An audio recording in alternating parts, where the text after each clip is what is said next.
tibalah gue di ruangan. Jadi kan di setiap ruangan itu kan ada kaca yang transparan ya, kelihatan tuh setiap pasien gitu kan. Di situ gue kaget, bener-bener kaget. Gue ngeliat temen gue ini udah koma keadaannya. Gila. Tapi gue masih nggak di luar kaca ya. Iya. Gue langsung buru-buru masuk kan. Abangnya langsung juga buru-buru masuk, abangnya pada nangis. Di situ gue nangis pecah bang. Maksudnya gila lu, tadi baru hitungan jam setengah, berapa jam kemudian lu begini, itu udah mengeluarkan darah dari kuping, temen dari hidung nih bang. Gila. Jadi mukanya udah lebam doang, tapi temen gue udah koma kondisinya. Mau ngapain sendiri bang. Nah pas gue lagi ngerokok ini, pandangan gue nih ke arah bawah. Tadi kan yang gue bilang ya dataran rendah, jadi rumah gue turunan gitu. Nah gue ngeliat ke arah turunan nih, di bawah itu ada warung yang biasa kita sebut warung sayur poiyah gitu kan. Nah di depannya ini ada pohon belimbing, pohon belimbing. Pas gue lagi noleh gini, beberapa sultan ngelokok, gue tiba-tiba ke arah bawah gini noleh. Nah gue ngeliat si Diki ini ada di samping pohon belimbing ini bang. Ada di situ dia bang? Iya. Dia pakai sweater yang sama. Biru, jeans yang sama. Dia ngeliat ke arah gue, tapi dia melambaikan tangan nih yang persis gue. Wah, yang foto itu. Merinding gue bang. Dia kayak gini nih.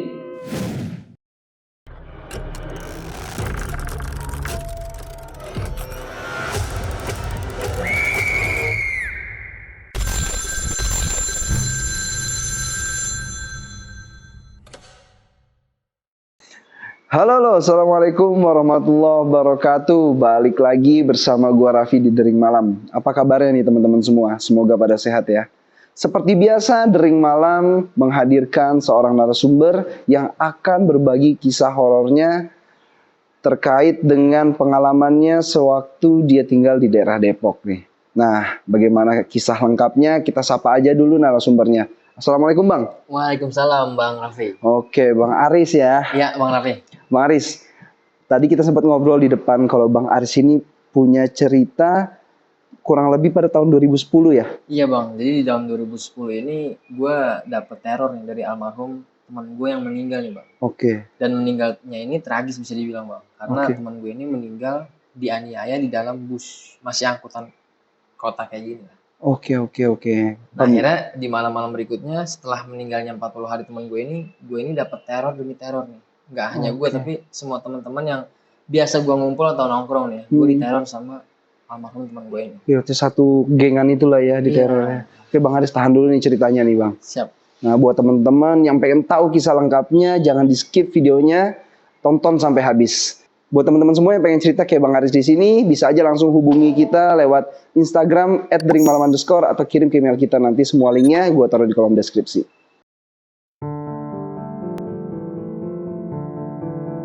Ya Bang, jadi yang mau gue ceritain ini pengalaman gue pada saat di 2010 ya Bang. Itu masa-masa gue masih sekolah SMA lah. SMA kelas 2 mau naik ke kelas 3. Jadi ya nanti yang gue ceritain ini almarhum teman gue ini namanya gue samarin nih Bang ya. Jadi si Diki. Diki. Iya. Nah jadi perjalanan gue selama gue masih masa sekolah itu, gue biasa ngumpul-ngumpul lah. Atau bisa dibilang nongkrong lah. Namanya anak-anak muda lah ya. Iya. Tiap malam minggu, bahkan gak hanya tiap malam minggu, tapi setiap malam-malamnya kita tuh selalu keluar rumah untuk nongkrong. Tapi nongkrongnya kita itu bukan di luar dari rumah kita, maksudnya bukan keluar dari wilayah kita, tapi di rumah masing-masing. Terkadang di rumah gua, di rumah temen gua, pindah-pindah gitu Bang ya? Gitu aja kita nongkrong. Nah jadi ada satu cerita dari temen gua si Diki ini. Awalnya nih temen gue ini mohon maaf bisa dibilang ada kekurangan fisik lah ya. Dari segi fisik nggak seperti kayak kita normal pada umumnya. Jadi temen gue ini dibilang kecil banget enggak, tinggi banget enggak. Jadi ya sedang lah, tingginya gemuk-gemuk gitu. Bisa dibilang ya itu tadi ada kekurangan dari fisiknya. Jadi kejadian ini di 2010, tepatnya di bulan Ramadan Bang. Di bulan Ramadan. Nah jadi rumah gua ini sama si rumah temen gua yang nanti almarhum si Diki ini tuh emang berpapasan Bang. Jadi saling menghadap. Jadi kalau si Diki ini rumahnya menghadap ke sana, nah gua menghadap ke arah tembok samping rumahnya. Ini cuma dibatasi jalan setapak untuk satu motor lah, setapak orang jalan aja. Nah jadi ada suatu waktu ketika sore jam 5 itu di bulan puasa gue disuruh sama nyokap gue nih beli batu es lah buat persiapan buka puasa. Nah ketika gue lagi berangkat beli batu es ke warung, nah sepulangnya gue dari beli batu es itu, gue ngeliat si temen gue ini si Diki udah rapi banget nih, udah rapi, udah pakai sweater warna biru, udah pakai jeans, pokoknya intinya dia kayak orang mau pergi aja gitu. Iya. Karena kenapa? Gue ngeliat dia tuh dari sisi jendela kamarnya. Jadi kalau dia buka jendela kamar itu langsung terpampang ngeliat ke arah jalan. Oke. Jadi saling berhadapan sama gue nih. Jendela kamar dia ya. Karena kan wajah dari atau muka rumahnya ini menghadap ke jalan. Iya. Nah, kan gue kaget tuh. Gue nanya nih di sini, Dik, lu mau kemana? Udah rapi banget. Terus kata teman gue ini jawab, gue mau ke rumah abang gue, Riz. Gue tau lah, abangnya ini rumahnya di Jakarta, masih selatan juga bang, di Tanjung Barat lebih tepatnya. Mau ke rumah abang lu, gue bilang, ntar aja lah nunggu buka. Emang lu gak mau buka dulu, tanggung. Gue bilang gitu kan, ini udah jam 5 nih, dikit lagi buka. Terus dia bilang, gue udah kangen banget sama ponakan gue. Udah lama banget nih gue pengen ketemu sama ponakan gue, main-main bercanda gitu kan. Terus gue jawab lagi, emang kakak lu kan dia punya kakak cewek ya, emang kakak lu si Kanung ini ngizinin lu buat langsung ke rumah abang lu malam hari ini juga, jam ini juga? Enggak sih, kalau kata kakak gue nanti aja habis taraweh. Gitu kan, jadi buka dulu gitu. Nah terus gue jawab lagi, ya udah ntar aja, lu mendingan buka dulu, nanti lu gue anterin sampai depan, sampai naik angkot gitu kan. Sama teman-teman yang lain, sama Rege, sama Aples gitu kan. Terus kata dia, bener nih lu mau anterin gue ntar? Iyalah, kan emang lu setiap lu mau ke rumah abang lu, kita emang, gue tuh sama teman-teman gue suka nganterin dia nih bang. Gue emang suka nganterin dia sampai ke tempat pemberhentian bus itu gitu kan.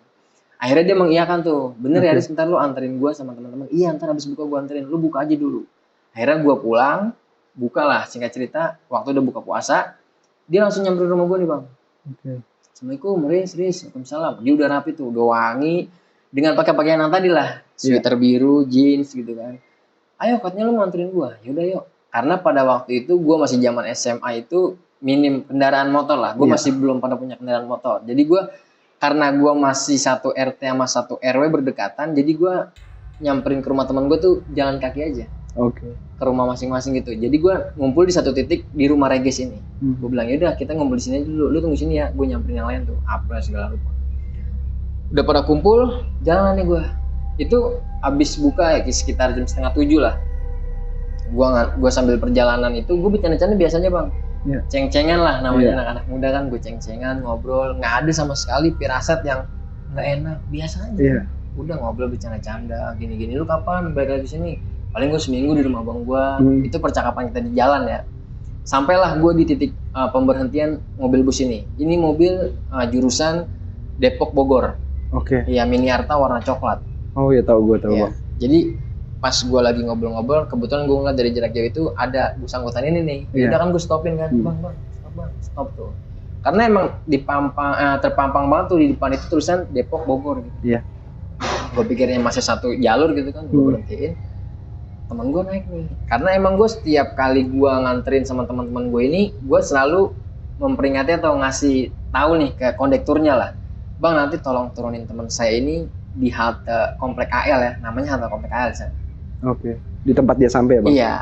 Nah kata kondekturnya, iya bang nanti saya turunin teman abang, kayak gitu kan. Yaudah, naiklah teman gue, beranjak naik. Cuman yang gue heranin di sini teman gue tuh nggak biasanya kan dia kalau naik itu dia langsung duduk ya di bangku angkutan umum itu kan. Ini kan busnya besar ya, bukan yang mikrolet kecil ya. Tapi dia nggak bang, dia berdiri, dia sambil noleh, dia cuma pegangan ujung atas bangku itu, dia noleh ke arah kita nih kan kacanya besar ke belakang. Dia ngeliatin kita terus sambil dada bang, kayak melambaikan tangan gitu. Terus temen gue si Regis nyolek gue kan, kayak anak kecil aja dia gitu, kayak dada aja gitu. Terus gue bilang, udah biarin aja. Nah terus sampai terus itu mobil jalan, angkutan umum itu jalan, itu dia nggak duduk sama sekali bang, dia tetap berdiri dengan posisinya kayak gitu aja terus. Sampai pada akhirnya nggak kelihatan tuh mobil, udah jauh lah, udah menjauh. Akhirnya gue memastikan untuk yaudah kita pulang ya, kan mau sholat tarawih. Pulang lah gue. Di situ juga gue pulang biasa-biasa aja, nggak ada yang gimana-gimana. Gue pulang ke rumah masing-masing buat sholat tarawih ya. Nah singkat cerita,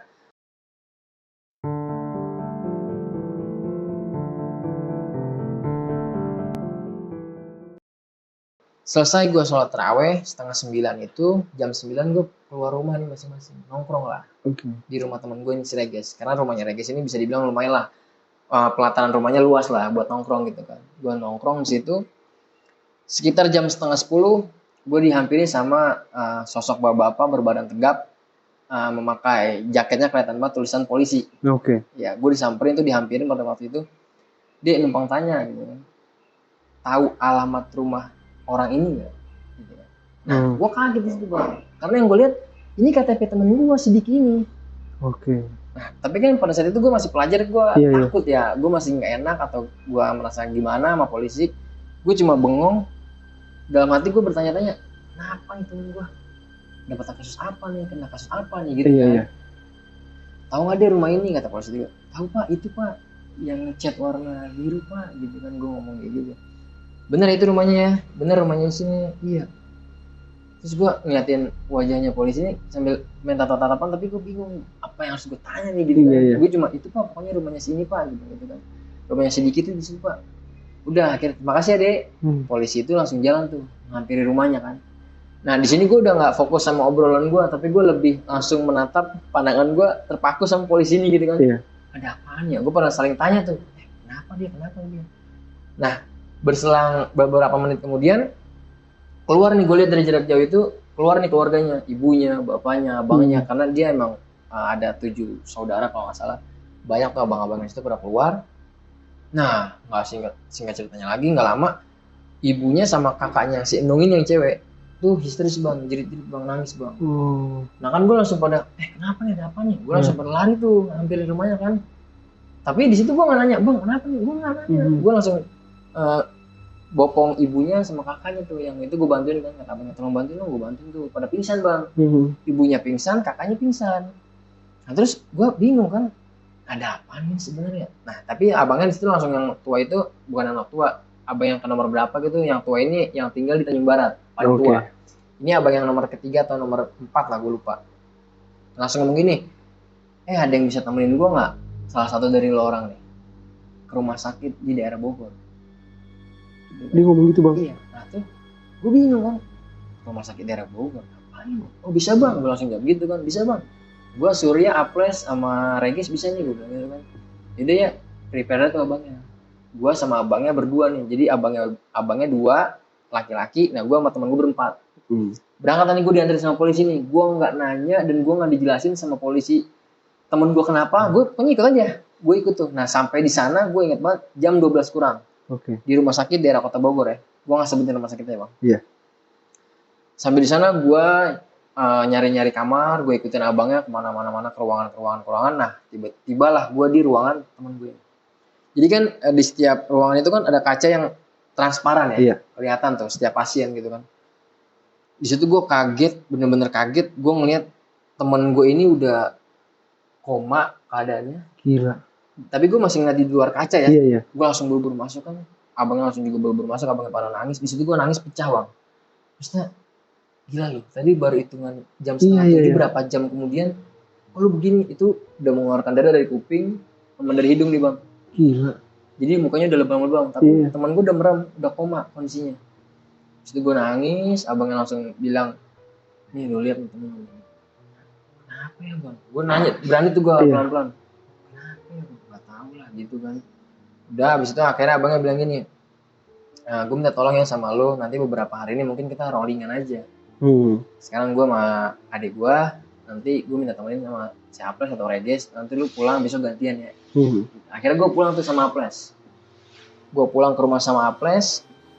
Nah singkat cerita kemudian, gue nanya kabar sama abangnya yang ada di rumah nih, yang nomor ketiga nih. Gue sebutannya Bang Adam lah ya.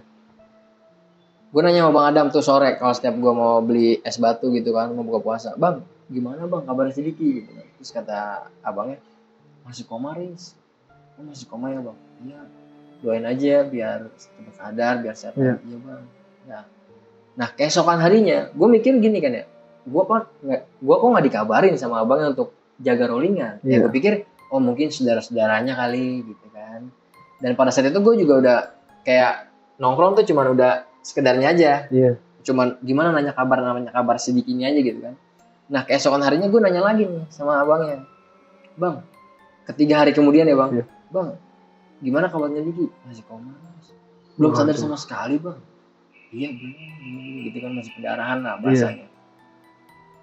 Nah pas di malamnya kan gue lagi santap sahur ya sama keluarga gue, itu sekitar jam 2 malam, setengah tigaan. Gue lagi makan sahur sama keluarga gue, abangnya ngetok pintu rumah gue nih. Ada yang ngetok pintu rumah gue, tok tok tok, assalamualaikum.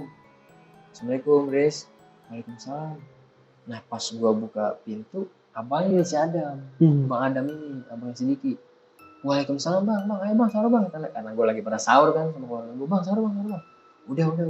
Riz, boleh minta nomor nenek lu nggak yang di Tanjung Barat? Ya kan? Karena jadi waktu itu kan yang megang handphone belum keseluruhan ya bang. Iya. Jadi masih menggunakan rata-rata telepon rumah. Nah, jadi karena abangnya itu berdekatan sama rumah nenek gue di Tanjung Barat. Rumah nenek gue ini RT 9, abangnya ini yang paling tua RT 8. Jadi kalau ada apa-apa yang urgent, keluarnya itu nelpon lewat nenek gue. Nanti iya. tante gue yang nyamperin ke Oke. rumah abangnya gitu kan. Jadi abangnya itu boleh minta nomor telepon nenek lu nggak di Tanjung Barat? Oh ada bang. Gitu. Abangnya udah bawa kertas sama pulpen. Gue tulis, gue belum nanya nih bang. Gue tulis. Barulah gue tanya, bang buat apaan ya bang? Ini buat ngabarin abang gue yang Tanjung Barat. Emang gue liat abangnya tuh raut wajahnya udah sedih bang. Udah sedih banget. Ada apa bang? Si Diki udah gak ada. Gue langsung kaget. Kapan bang? Tadi belum lama jam 2 gitu.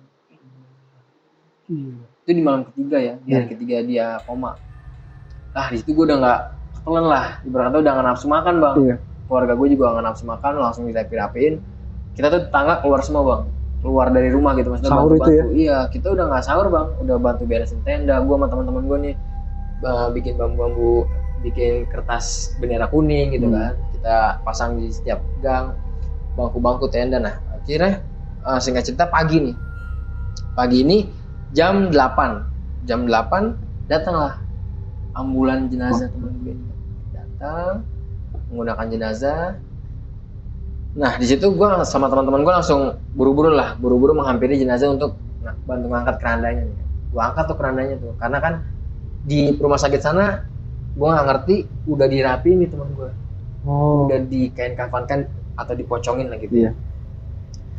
Gue bantu karena mungkin untuk dilihat sama keluarganya yang terakhir kali kan. Gue bantu, gue masukin tuh, kan dibuka dulu tuh tutup keranda atasnya kan, dibuka sama abangnya tuh. Gue ikut bantu buka. Nah posisi gue di posisi sebelah kiri mayat teman gue nih kan, jenazah teman gue ini.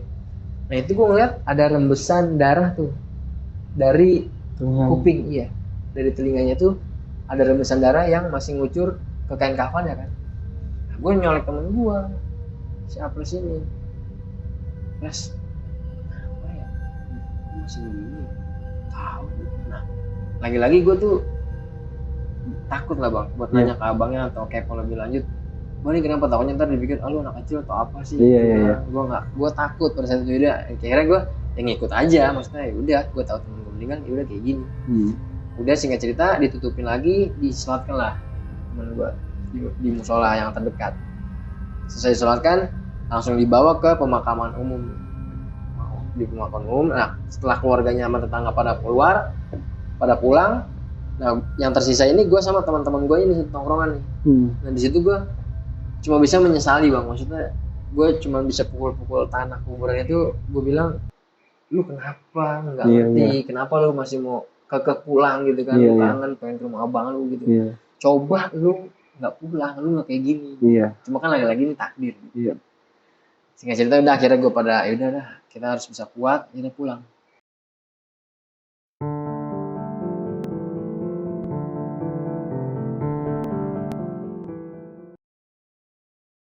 Gue pulang.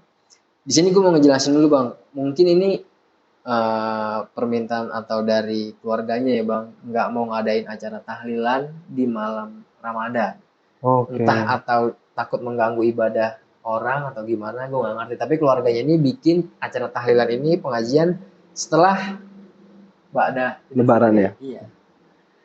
Itu selama puasa itu gue masih ya biasa aja, maksudnya nggak yang terlalu gimana biasa aja gitu kan. Gue nongkrong ya ngebahas si almarhum kenapa meninggalnya, kenapa gitu kan. Nah jadi ada satu sisi nih, ketika beberapa hari, seminggu gue lagi main karambol nih, biasanya di rumah gue nih bang ya, masih zamannya karambol. Gue main karambol yang oles-olesan pakai bedak, Iya, bedak, gitu kan. Yang kalah. Terus gue lagi main karambol, gue lagi ngebahas topik, biasanya namanya nongkrongan ngalor ngidul lah ya, apa aja dibahas. Gue lagi rame-ramenya ketawa-ketawa, nah tiba-tiba gue sunyi nih, nggak ada topik yang mau dibahas kan, gue sunyi gitu aja. Nah seketika itu ada suara almarhum temen gue, suara ketawanya. Ngikut nih, jadi kayak dia nyambung gitu aja kan. Ketika gue lagi pada Ketawa sunyi, gitu ya? diam, dia tiba-tiba diem ketawa. nih. Iya, gue lagi pada sunyi nih, gue lagi main karambol sunyi, tiba-tiba ketawanya muncul nih. Gila. Gitu kan. Wah temen gue langsung, si Surya kan sama siapa sih, suaranya Diki gitu. Wah temen gue langsung pada nggak berani bang, langsung masuk ke rumah gue tuh, langsung masuk ke pintu rumah gue. Terus gue memberanikan diri. Pada dasarnya gue emang penakut nih, cuma gue mikir dia temen gue lah gitu kan, biasa kesehariannya nongkrong. Nah cuman di situ gue merasa emang kepala gue nih udah kayak gede banget ya. Badan gue tuh udah merinding parah lah. Di situ gue memberanikan diri buat bilang gitu, maksudnya kalau emang lu kangen sama teman-teman lu nih yang di sini nih, teman-teman nongkrongan, lu cukup ngeliatin dari jarak jauh aja. Gak usah kayak gini, yang ada lu bikin teman-teman lu pada takut. Gue jelasin gitu, cuman gue lama-lama gak berani juga bang. Akhirnya gue masuk juga tuh ke rumah gue, ke dalam kan. Nah ketika gue di dalam rumah gue ini, jadi kan gue, Aples, Reges, Bakul, sama Surya nih. Si Bakul ini, temen gue ini cerita di dalam rumah gue ini. Dia baru sadar kalau dia pikir meninggalnya si almarhum Diki ini tuh isyarat sebelumnya dia pernah nginep di kamarnya. Oh sebelum meninggal pernah tinggal di rumahnya itu iya, ya? Jadi si Bakul ini pernah nginep nih karena takut pulang nongkrong. Nginep lah di kamarnya si Diki ini, tidur numpang nginep gitu di rumahnya. Nah jadi si Bakul ini cerita, katanya waktu dia takut pulang itu kan dia di kamarnya tuh. Si Diki ini buka jendela kamar nih. Jadi dia di kamarnya, si Bakul udah tiduran di kasur, Diki ini buka jendela kamar. Diki ngajak Bakul gini, Kul sini dah. Apa sih Dik? Sini apa sini? Sini apa? Lihat ke langit ya, gitu kan. Kenapa sih?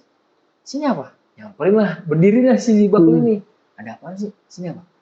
Enak kali ya, tinggal di langit. Si Diki ngomong gitu. Enak gak tinggal di langit? Enak kali ya, tinggal di langit. Gitu. Terus kata si Bakul udah aneh nih kan menurut Bakul. Lu aneh banget nih.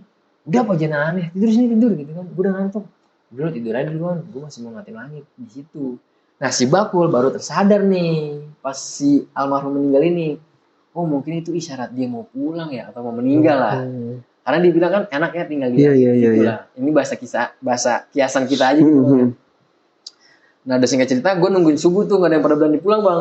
Udah selesai subuh, baru tuh kita pada pulang ke rumah masing-masing. Udah mau menjelang sahur lah, kita pada pulang tuh masing-masing. Nah udah gitu kita udah gak ngalamin tuh bang, kejadian demi kejadian. Nah ketika 40 hari setelah temen gue meninggal ini, kan keluarganya bikin acara tahlil ya. Udah menjelang Idul Fitri. Nah disinilah gue udah mulai mendapat teror demi teror yang lebih dari kemarin gitu. Yang langsung dengan wujudnya temen gue ini gitu kan. Nah jadi kan gue pada suatu waktu gue ini diizinin nih sama pemilik musola ini, Pak Yusman namanya. Karena waktu itu gue sama teman-teman gue ini anak-anak musola lah, remaja musola gitu kan, aktif di musola. Nah gue diizinin nih buat yaudah kalau mau begadang tapi di pelataran ya, mau main monopoli atau mau hiburan-hiburan tapi di pelataran ya, jangan masuk-masuk ke dalam, nggak boleh tidur gitu. Oh iya makasih Pak Haji. Nah gue main monopoli bang. Itu gue inget banget masih jam 11:30, intinya jam 12 kurang lah. Tapi gue merasa kalau ini tuh kayaknya suasana tuh beda. Yang malam biasanya, itu ya? Iya biasanya tuh ada orang 1-2 orang tuh lalu lalang. Ini tuh nggak ada sama sekali, kayaknya ngerasa anyep banget. Dingin gitu kan. Terus gue ngerasa kayak aneh banget, kayaknya nggak biasanya nih malam kayak gini gitu. Cuman gue rasain sendiri aja bang, karena gue mikir takut kalau gue bilang teman gue pada takut gitu. Gue biasa aja tuh main monopoli tuh yang beli rumah, hotel gitu kan. Nah nggak lama kemudian wangi parfum dari temen gue ini si Diki itu kita pada ngendus bang, kecium nih sama gue orang. Gila, berani sumpah bang. Yang pertama ngendus ini si Apres. Nah si Apres tuh nyolek gue kan, dia nyium gak wangi parfumnya almarhum nih? Iya, gue bilang gitu kan. Terus ya kata dia guys, pulang ya, cabut ya gitu. Enggak usah, kita fokus aja main. Lupain gue bilang gitu kan ya. Kalau kita inget ntar malah gimana gue bilang gitu kan. Nah gue berusaha untuk konsen tetap main nih bang. Gue tetap main, tapi nggak lama kemudian kertas monopoli gue itu jadi kayak ada yang menggerakkan bang. Padahal gue lagi pada fokus nih, jadi kayak ada yang menggerakkan dari satu sisi itu dari sebelah kanan kayak, wah kan pada berantakan. Buyar ya. Iya pada buyar semua berantakan. Nah teman gue langsung pada lompat nih, langsung lompat pagar, pada kabur nih. Syafir sama Regis kan. Nah di situ gue pegang temen gue nih, si Surya. Jangan kabur, temenin gue gitu kan.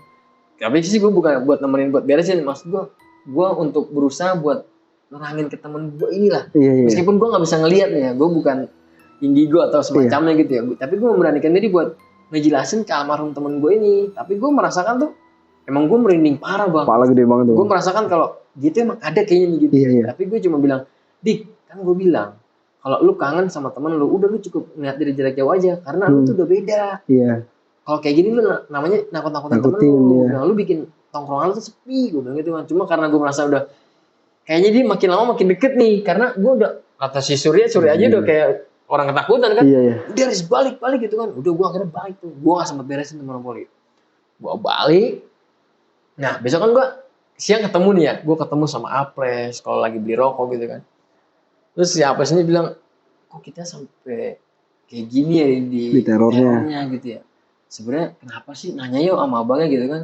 Cuma gue bilang gak enak lah. Kita kan masih anak kecil gitu kan. Kalau kita nanya ke keluarganya tadi disangkanya kita mau tahu banget urusan orang gitu kan. Udah biarin aja.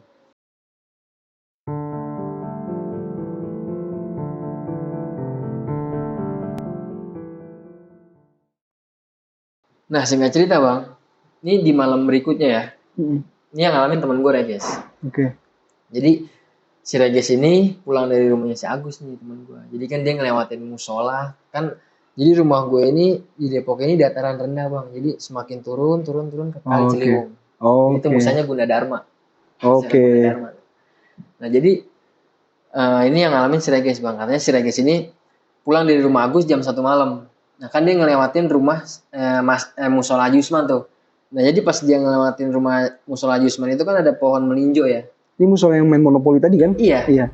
Kan turunan gitu ada pohon melinjo tuh di tengah-tengah turunan itu kan. Batang melinjo. Nah si Regis ini ngelihat almarhum Diki nih bang lagi berdiri bang. Hah? Dia posisinya lagi berdiri tapi begini nih bang. Dia diem aja nih gini nih. Nunduk gini. Dengan pakai pakaian jeans yang sama, sweater yang sama ketika gue terakhir kali nganterin dia. Cuy. Tapi pada saat itu Regis nggak sadar bang. Dia karena dia lagi jalan fokus, dia cuma nengok ke arah kanan gitu. Lah, lu Dik gitu kan? Dia ngomong gitu? Dia nggak sadar ya, dia nggak lah lu Dik. Cuman dia nggak ngasih ekspresi gimana. Si Dik ini cuma kalau taunya kayak pilu, sedih. Nah, akhirnya baru sadar nih teman gue kalau pucatnya si Dik ini kayak bukan manusia biasa gitu kan? Iya. Dia baru ke distrik tuh. Dia bukannya dia meninggal, lari tuh dia bang. Wah gila. Dia langsung lari katanya tuh.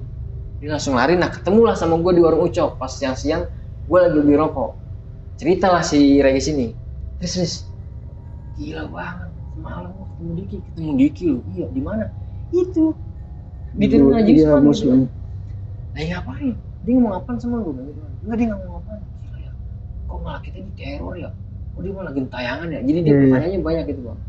Kok dia jadi meninggalnya gentayangan ya, arwahnya yang apa ya? Nah di sini gue ngejelasin lah dari sisi sepengetahuan gue aja nih. Maksudnya gue ngejelasin ke Regis ini, gue bilang ya itu bukan arwahnya dia lah, karena kan setiap orang yang meninggal arwahnya udah langsung menghadap Allah. Iya betul. Itu korinnya. Iya. Karena kan dari setiap karakter kita kan ada yang ngikutin iya, gitu kan. Betul. Jadi yang namanya dia biasa nongkrong sama kita begadang ya itu kebiasaannya itu. Kebiasaannya gue bilang, nah nanti mungkin bisa kejadian lagi nih. Temen gue mungkin takut kan. Panik ya.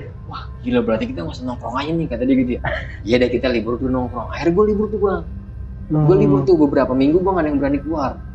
Udah gue cuman ya di rumah aja sana sewesan gitu kan. Nah pada suatu waktu gue bete lah ya. Gue bete, nah temen gue nih. Jadi kan gue nongkrong ada anak-anak ceweknya juga bang. Pada saat itu. Nah jadi gue nongkrong temen gue nih yang cewek ini ulang tahun lah. Si Desi ini ulang tahun. Ngadain bakar ayam.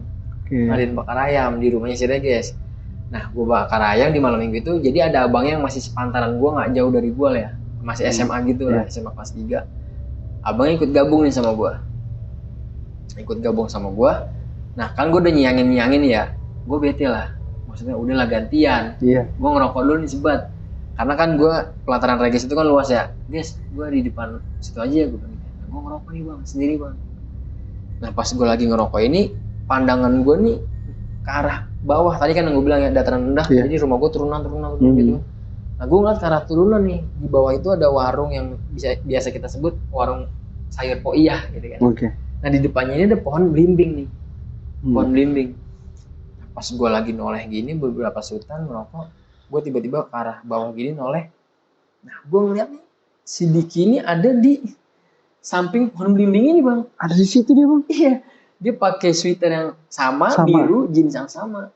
Dia ngeliat ke arah gue, tapi dia melambaikan tangan nih yang persis gue di angkot itu. Merinding gue bang. Dia kayak gini nih, tapi dia nggak ngasih ekspresi senyum apa-apa. Iya. Dia pilu banget bang.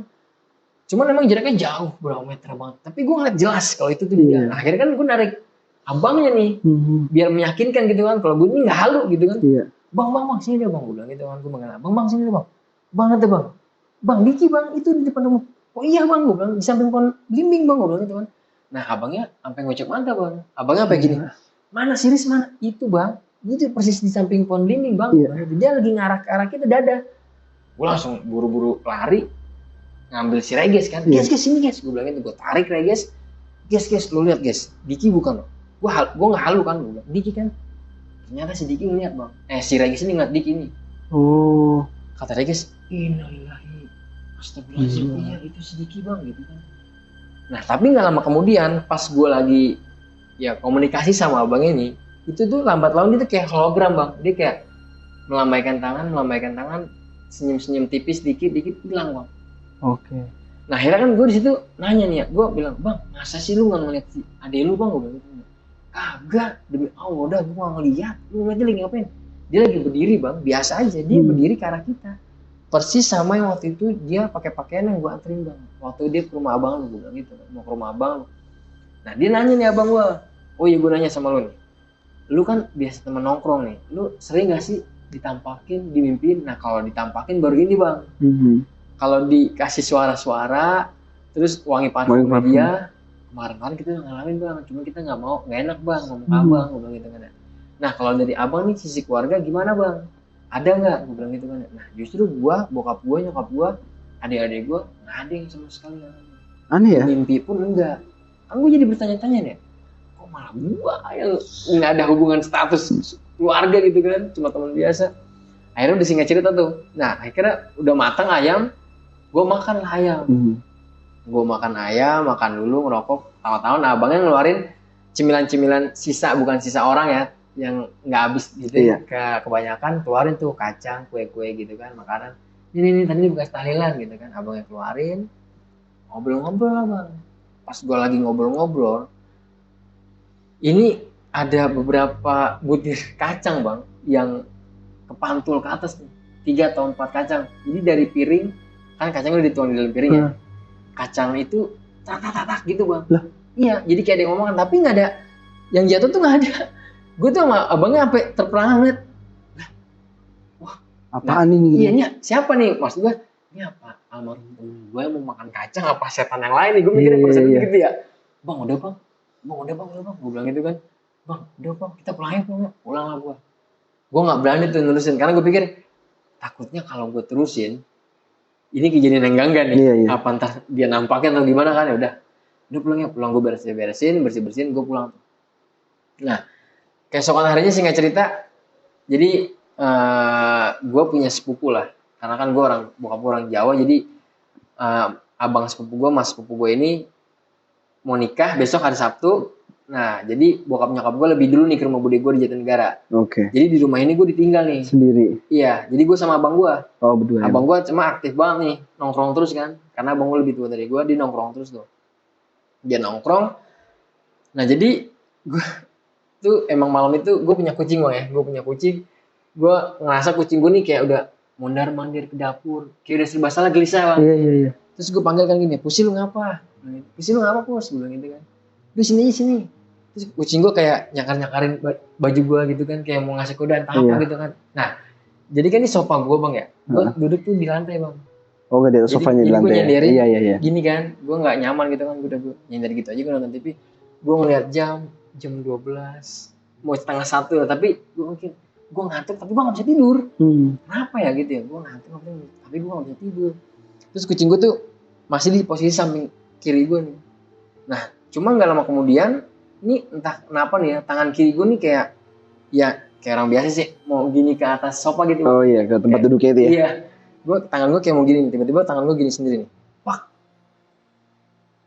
cuma gue ngerasa kayak gue tuh, wah entahlah ya, gue Iya. kayak ngerasa megang badan orang, Gila. gue raba nih bang, gue raba, terus gue lama-lama gue raba, tapi gue belum berani ngeliat nih, karena gue langsung mikir, wah jangan nih gitu. Iya. Nah, gue beraniin diri lah, pas gue megang lehernya kok makin lama makin dingin kan, pas gue noleh gini, itu almarhum temen gue bang. Si Diki posisinya nih, jadi kan sofa gue ada kayak bantalan gininya, Iya, dia kayak gini bang.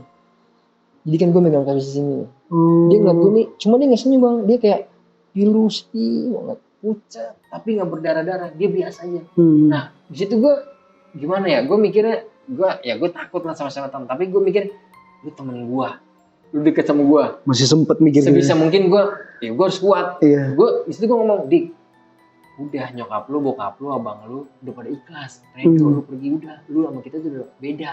Yaudah ya, lu gue kirimin doa nih. Itu gue sepersekian detik, gue nggak, tapi nggak ngucap ya bang, gue kayak dalam hati ya, di batin ya, lu gue kirimin doa ya, gue bacain Al-Fatihah. Nah terus setelah gue kirimin Al-Fatihah selesai, amin, dia hilang tuh bang.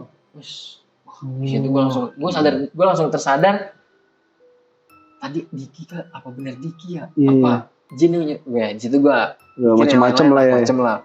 Akhirnya gue nggak bisa tidur.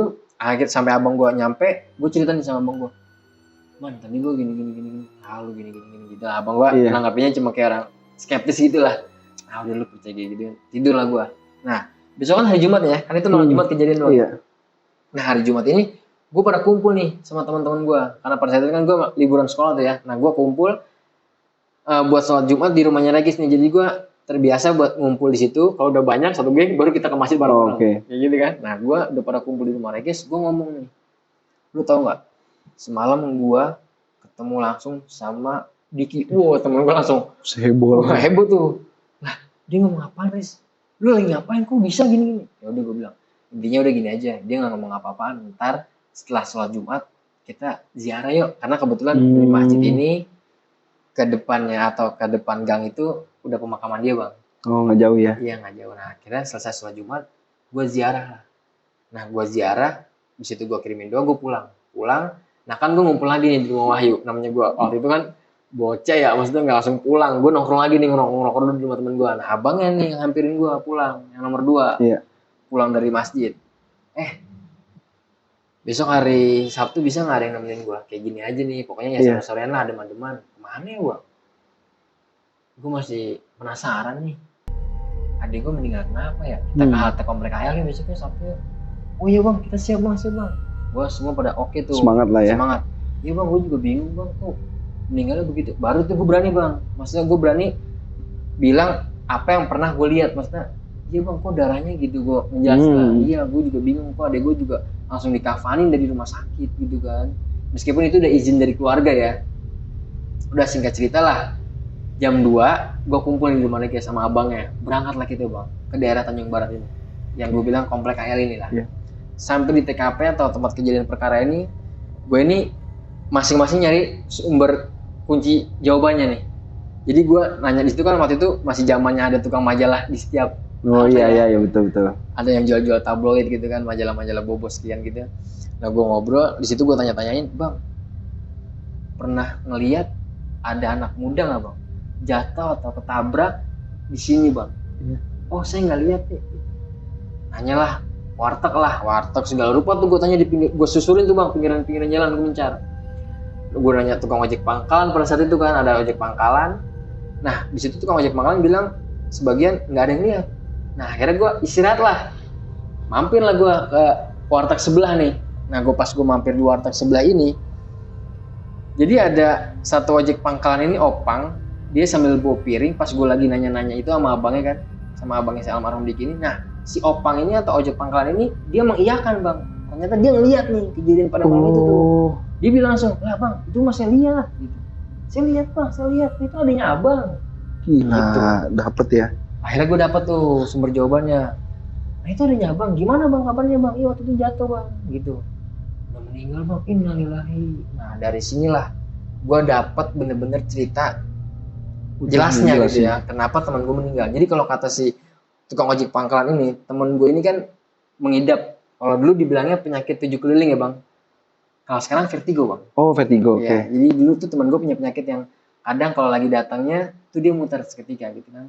Nah akhirnya teman gue ini punya penyakit itu. Nah nggak tahu lah apa dia pas saat dia turun dari angkot itu dia datang Iya. penyakitnya atau gimana. Tapi kalau kata si tukang ojek pangkalan ini, dia pas begitu turun pakai kaki kiri, mobil ini Ngegas. jalan tapi nggak Oh. cepet. Nah jadi temen gue ini keplanting nih, Iya, iya, iya. wah begitu jatuh dak. Nah si tukang ojek ini lagi nunggu lagi nunggu pangkalannya, Pangkalannya. penumpang. Nah habis ini nyamperin tuh tukang ojeknya, ayo bang apa nih gitu kan, nyamperin rame lah tuh. Nah kalau kata si tukang ojek pangkalan ini, teman gue pas jatuh itu dia tuh sama sekali nggak mengeluarkan darah, tapi melotot doang bang. Wah, gila. Melotot gini kayak orang, tapi menatap aja tuh, nggak sama sekali, nggak ngeluarin air mata, nggak apa, nggak ngeluarin darah, melotot aja. Nah akhirnya kan dihadang tuh sama tukang ojek pangkalan, sama orang-orang yang lagi pada nunggu mobil di halte itu kan, tanggung jawab lu gitu kan. Berhentilah supir angkutan umum itu, berhenti, keluarlah dia sama konektornya. Iya. Nah di mobil itu masih banyak beberapa penumpang. Nah di situ supirnya bilang, iya saya tanggung jawab, saya bawa anak ini ke rumah sakit gitu. Nah dibawalah, digotong lah nih sama tukang ojek pangkalan sama orang-orang itu ke dalam mobil ini. Kan dulu kan di dalam mobil itu kan di belakangnya kan dia kursinya nggak satu-satu ya. Iya, panjang ya. Iya. Nah ditidurin lah, jadi penumpang yang duduk di situ sebagian disuruh maju, teman gue rebahin di situ, ditentangin tuh. Cuman ini menurut gue ya sangat disayangkan. Kenapa? Nggak ada salah satu saksi yang ikut bang. Oh, yang tadi bantu-bantu itu ya? Iya, dia cuma mempercayai kalau si supir ini bilang, iya saya bakal tanggung jawab, saya anterin anak ini ke rumah sakit, saya bawa. Iya. Nah dibawalah jalannya akhirnya tuh teman gue, nggak ada sama sekali tuh saksi yang ikut. Ini sih pendapat gue ya, karena kan yang gue lihat kan lebam-lebam, biru kayak benda-benda tumpul, terus darah. Nah ini sih menurut gue, karena apa? Teman gue ini ditemuin sama warga Bogor itu di pinggiran jalan dengan kondisi yang udah nggak berdaya, maksudnya udah koma pada saat itu. Jadi udah berdarah-darah, ditemuin, dan isi dompetnya pun udah nggak ada, raib. Yang tersisa masih alhamdulillahnya itu KTP-nya. Ditemuin polisi itu ya? Iya, jadi yang dibuat ya kenapa polisi sampai ke rumah ya itu karena KTP, untungnya dari KTP itu alamatnya ketemu. Makanya kenapa di rumah sakit Bogor juga ya? Iya, jadi temen gue ini kalau menurut gue dia dianiaya. Mungkin dia melakukan perlawanan. Nah akhirnya dia nggak bisa melawan dengan kondisinya udah nggak berdaya itu kan. Ya lagi-lagi di sini mungkin dia berduain atau gimana ya, bisa jadi kan penumpangnya disuruh turun di pinggir jalan dengan alibinya dia mau bawa temen gue ini ke rumah sakit. Ternyata kan enggak, temen gue kan dirampok, bahasa kasarnya temen gue diambilin duitnya, uangnya, apanya diambil kan, yang disisain cuma dompet. Habis itu dibuang lagi, kan binatang banget ya, maksudnya dibuang lah temen gue di pinggir jalan ini. Nah ditemuin lah akhirnya tuh sama orang sekitar warga di Bogor itu. Nah warga Bogor ini akhirnya lapor lah ke polsek terdekat. Nah akhirnya kan di situ gue udah tahu nih, oh berarti benar kejadian teman gue ini kayak gini gitu kan, maksudnya meninggalnya pantas kayak gini. Error atau mungkin ada sesuatu yang mau disampaikan. Oh mungkin ini kali biar gue tuh sama abang itu sampai ke tempat lokasi dia, cari tahu kalau dia tuh meninggal tuh gue tuh kayak gini gitu. Ya udah akhirnya di situ, oh makasih ya bang gini atas informasinya. Ya udah bang, abang samperin aja ke poolnya gitu kan. Nah poolnya itu di daerah Depok kebetulan, di daerah Depok sini Margonda. Nah setelah itu gue nggak tahu lah, itu urusan keluarganya lah ya, gue nggak tahu gimana keluarganya lanjutnya atau di jalur hukum atau enggak. Tapi pada intinya abangnya nyamperin ke poolnya, gue dapat cerita. Nah kata bos poolnya ini, orang itu seminggu yang lalu tuh udah pada nggak ada, udah pada nggak narik lagi, cabut. Dia sepakat tuh supir sama kondekturnya, dia udah nggak pada narik lagi, udah nggak pada masuk. Dijelasin kan, oh dia begini deh. Ya cuma kan lagi-lagi nggak mungkin lah, maksudnya masa bosnya sih yang mau tahu, masakan dia lah. Iya betul. Nah dari situ gue nggak tahu lah, maksudnya gimana kejadiannya lagi, gue nggak tahu. Gue pikir di situ gue udah aman nih gitu. Dari sedikit ya udahlah, udah terjawab lah, maksudnya oh berarti lu selama ini nemuin Reges gitu kan, ngingatin kayak gitu, lu mau menyampaikan sesuatu, oh ternyata ini, udah gue pikir udah aman. kita nongkrong lagi tuh Bang. Hmm. Jadi kan yang tadi gue bilang ya, rumah gue nih menghadapnya ke arah tembok sampingnya rumah Diki. Itu dibatasin sama jalan orang biasa gitu kan, 1 orang 2 orang gitu kan. Nah jadi pas ketika gue lagi bicara canda ngobrol nih di rumah gue nih, jadi kan rumah gue itu naik setapak itu kan bawahnya itu turunan ya, kayak gitu, ini jalan nih. Iya. Nah gue nih pada di atas teras rumah gue nih. Nah pas lagi gue ngobrol-ngobrol ini, teman gue ngeliat nih dari jarak jauh nih, lah Diki, ih, itu jadi jarak jauh Bang, dia kayak mau nyamperin gue Bang, dia jadi jarak jauh nih jalan. Temen gue langsung Diki, temen gue langsung lompat kan, maksudnya langsung dari duduk di sini langsung lompat ke sini kan. Iya. Mana gue lihat tuh, nah, dia makin lama makin deket Bang. Beneran dia Bang itu? Dia Bang. Cuman gue nggak lihat dia, entah gue udah nggak kepikiran dia napa. Iya. Cuman yang di penglihatan gue, intinya dia jalan, itu ngelewatin gue Bang.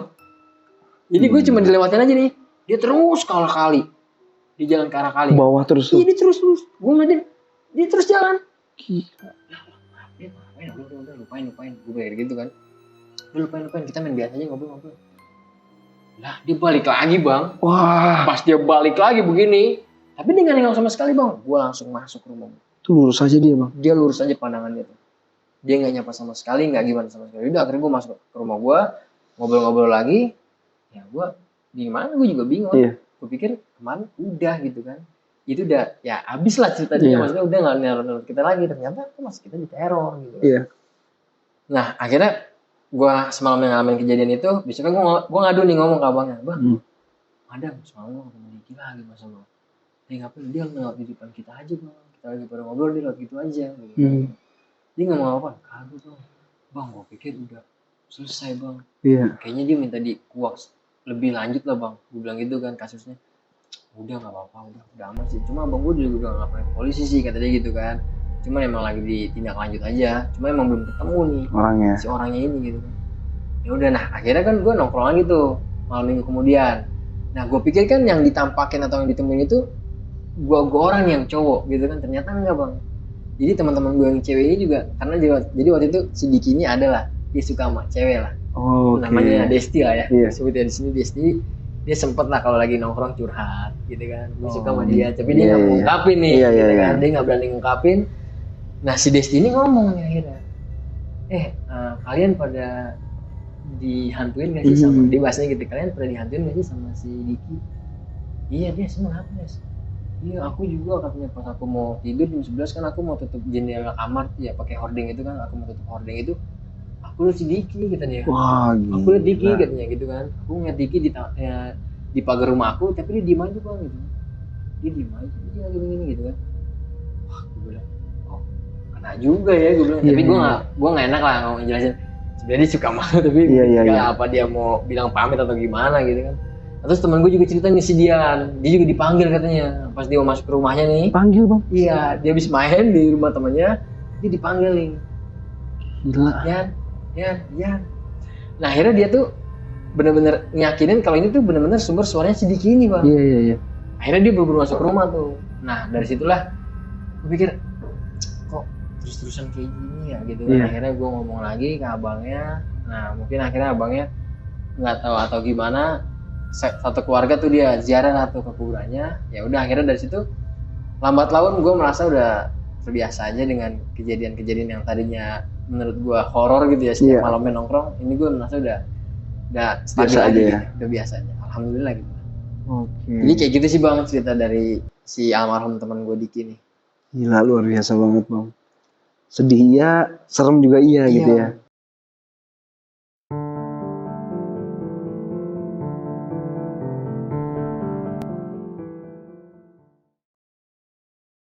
Ya yang penting kita doain juga sih Bang ya buat almarhum Diki ini ya. Tapi pas ketika itu orang tuanya masih ada dua-duanya Bang? Ada Bang. Ada ya? Masih ada. Ibu bapaknya masih ada. Nah yang bikin heran juga, dia itu diapain sebenarnya? Maksudnya kalau memang dianiaya, ya mungkin itu efeknya ada keluar darah, ada keluar dari hidung juga gitu. Tadi kan perjalanannya dari katanya yang Opang itu kan dia nemu si Diki ini depan halte jatuh, akhirnya diminta tanggung jawab kan, dibawa naik lagi. Nah berarti kan nggak ada yang lihat nih perjalanan dari halte itu sampai di Bogor itulah dia ditemuin. Iya. Nah, jadi kan gue jelasin lagi nih Bang. Jadi kan tadi yang gue bilang ya sangat disayangkan ya. Iya. Kenapa nggak ada saksi-saksi yang di tempat kejadian itu Iya. ngikut, dampingin lah bahasanya gitu ya, Iya. ngedampingin.